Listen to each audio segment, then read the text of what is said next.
Greetings and welcome to TV AIBD. And today on Connect with AIBD, I'm talking to a very renowned writer. He's been writing lots and lots of snippets.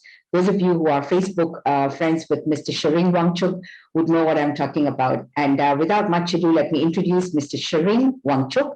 He was former CEO of the Bhutanese Broadcasting Service. And currently he is in His Majesty's Secretariat. And of course, right now, Mr. Tshering has also written a book called Footprints. Congratulations and welcome to TV AIBD. Tshering, how are you today? Thank you. Thank you, Philo.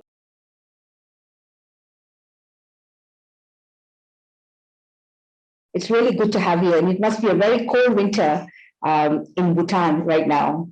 Yeah, it is. It is. But we haven't forgotten the GC we had in Bhutan a long time ago.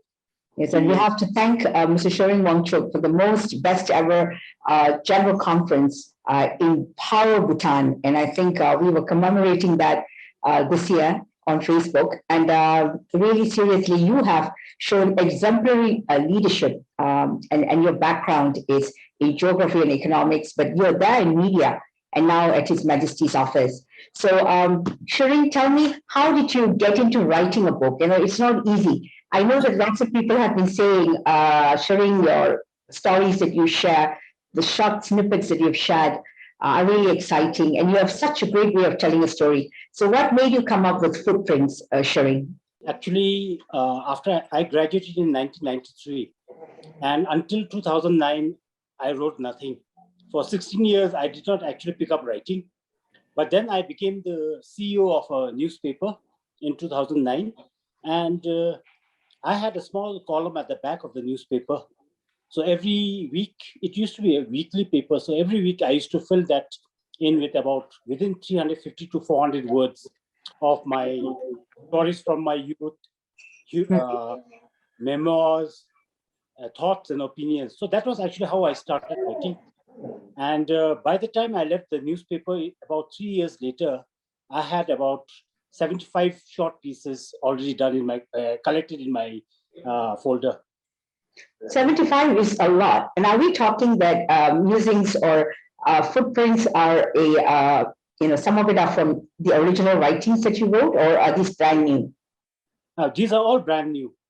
When I started writing, those were all brand new, but in the book, this is a collection of all the old pieces I have written so far.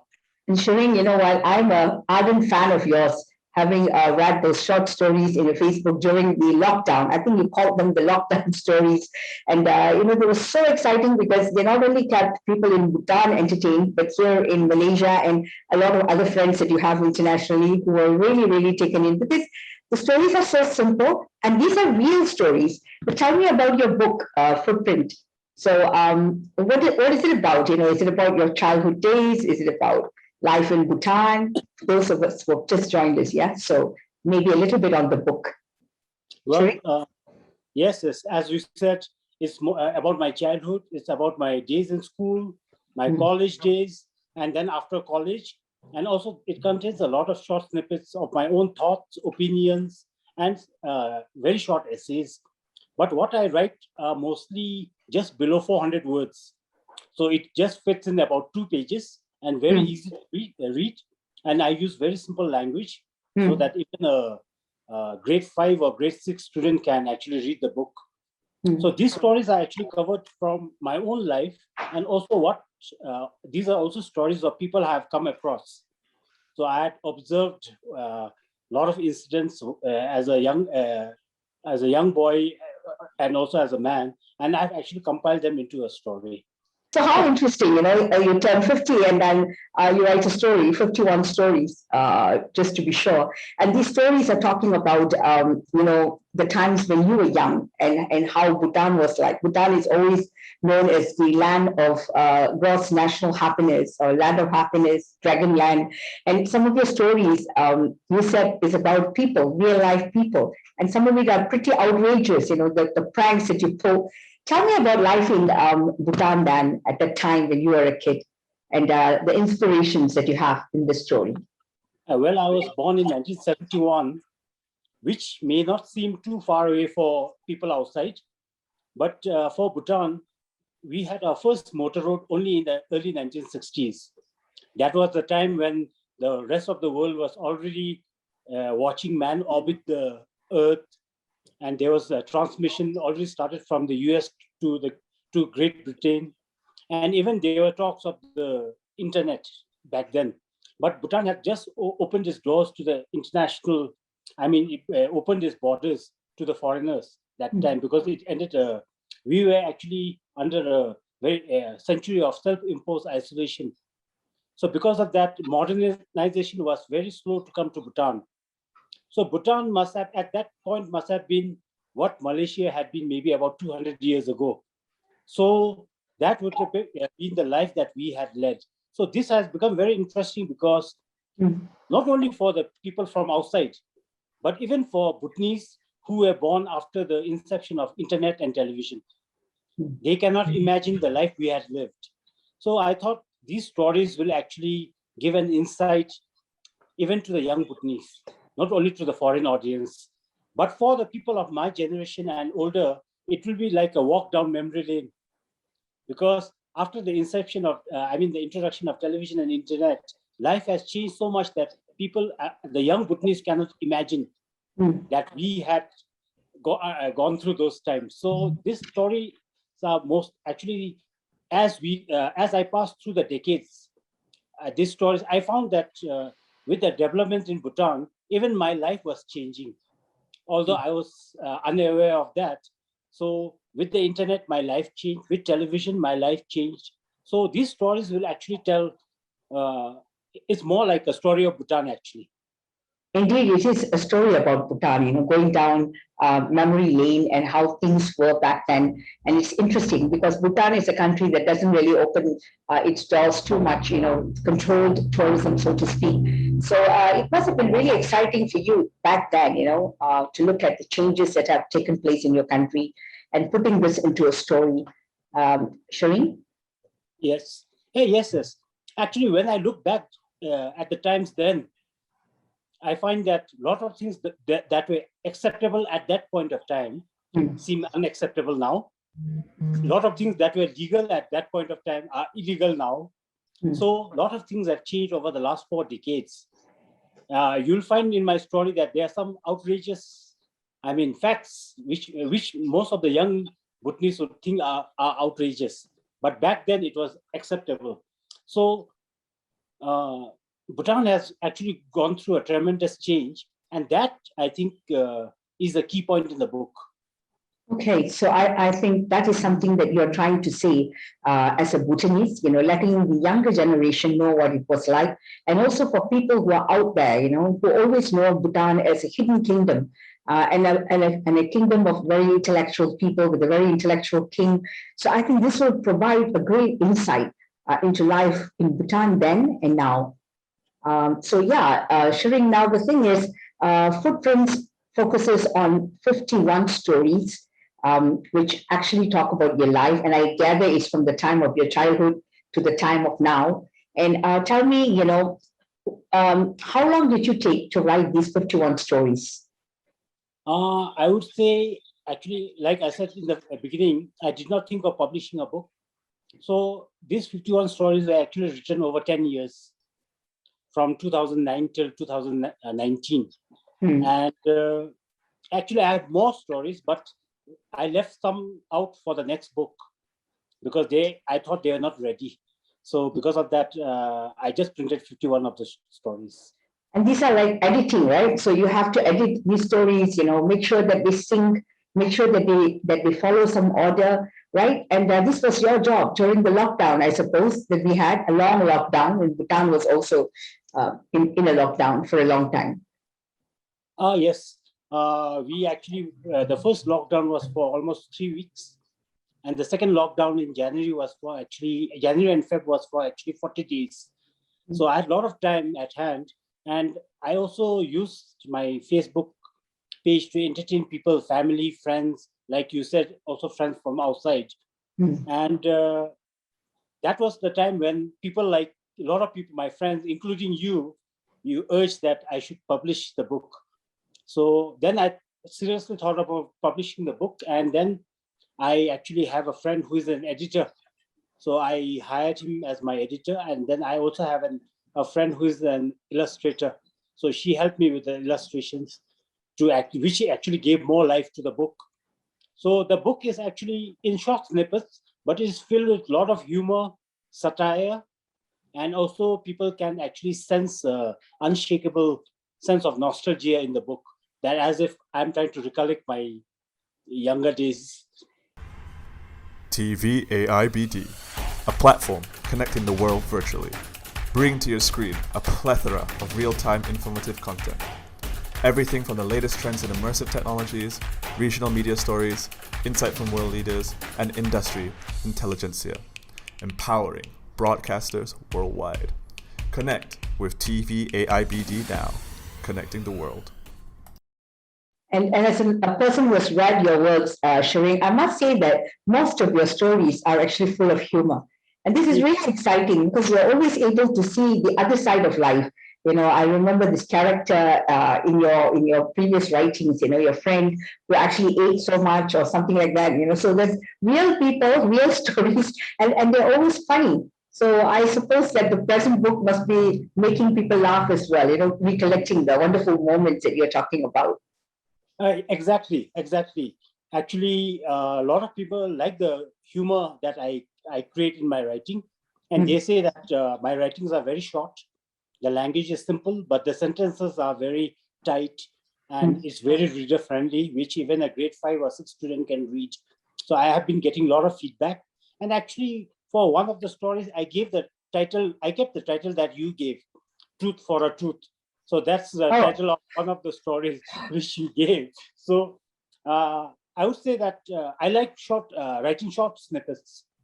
Actually, I don't really like to write long essays. So the story actually starts and ends within 1-2 pages, and I think that people like that because they don't have to actually think of reading the whole book at one go. So, Tshering, now that the book is printed and it's published, so what are your plans next? How do you intend to go forward from that, Tshering?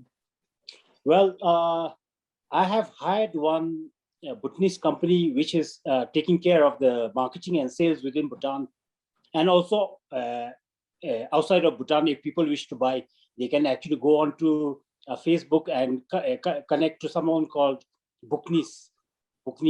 So they will actually take in the orders and ship the books outside of Bhutan and within Bhutan. But for the rest, actually, I have already started working on a second book. Similar, because I have missed out on a lot of stories again. And that I realized when I talked to my friends, they would say, "Oh, do you remember that incident?" I said, "Oh, I've forgotten that. Oh, what was it about?" Then now I'm thinking of actually coming out with another 50 or 51 short stories in the second book. And I've almost finished about 5 or 6 of them so far. Okay. So hopefully within a year. Tshering, I think your stories are so exciting, and I want to ask you just a little bit about your life. As a young person, when you were a college student, there are many, many humorous stories that you've written. Can you share with us? I remember one of a friend you left out when you all were going somewhere, and then there was this person who loved to eat. So stories were always simple and coming from the heart. Can you tell me what's your favorite story from the ones that you wrote?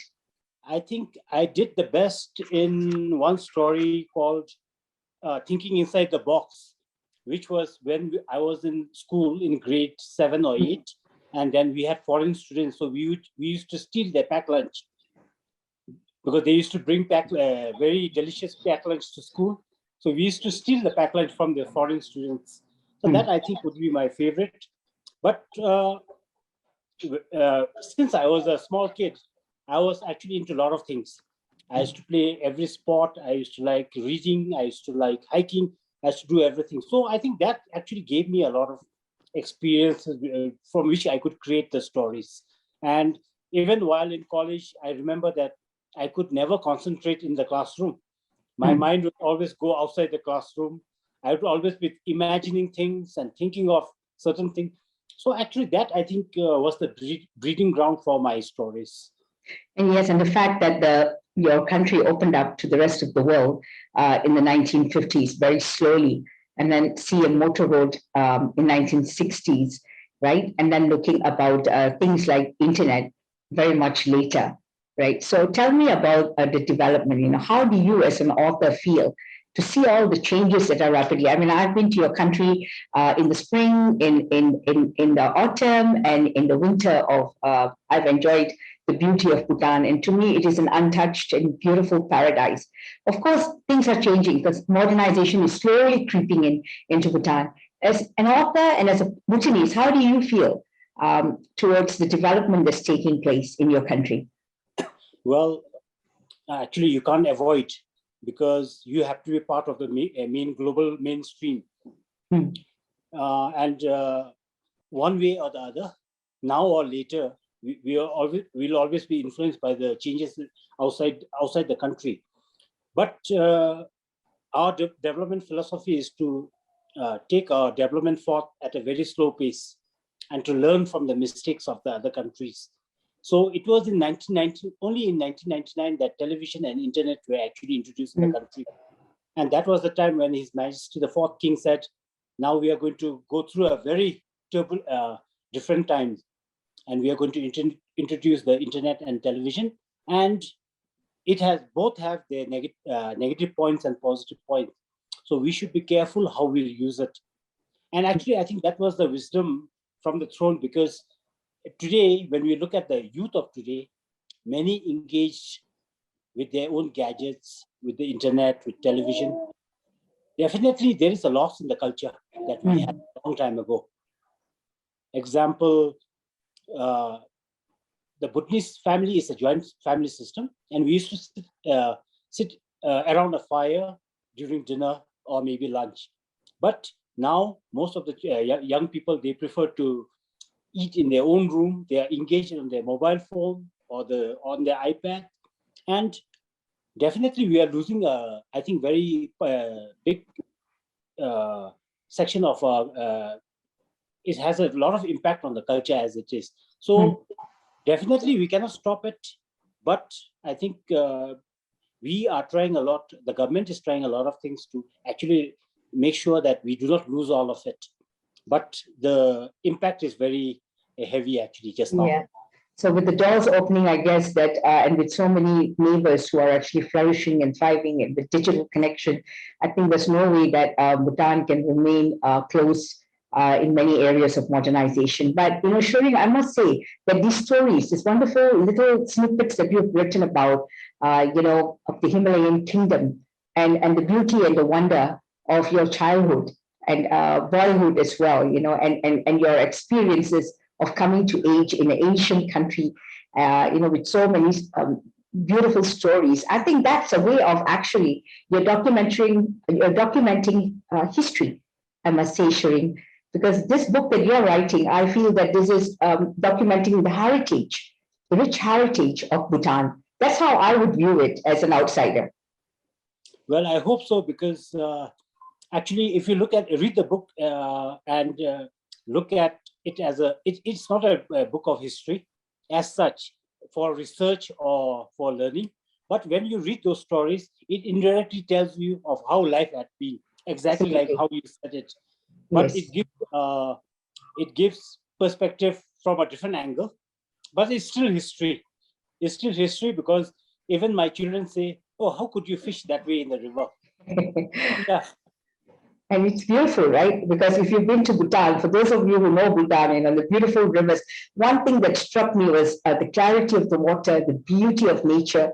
These are things that are still pristine and so lovely. I'd never forget Bhutan. And I was there during autumn 2019 during the GC. And I still remember the oranges and the apples and Tshering, you were telling me, these are forbidden fruits that the hotel has put, so no touching. But, it was such a wonderful thing. It's so beautiful for people to see this. And I really hope that your book inspires many more people to go to Bhutan, right? And also for Bhutanese themselves to sort of remember the rich culture and heritage that they have. Tshering. Yes, I hope so, because now we are also open. I mean, we have, because of the development in ICT, we are connected to the world. So sometimes what happened in my neighborhood, I hear it from someone in the US, or maybe from some Bhutanese in Australia. So I think we are now very well connected to the world.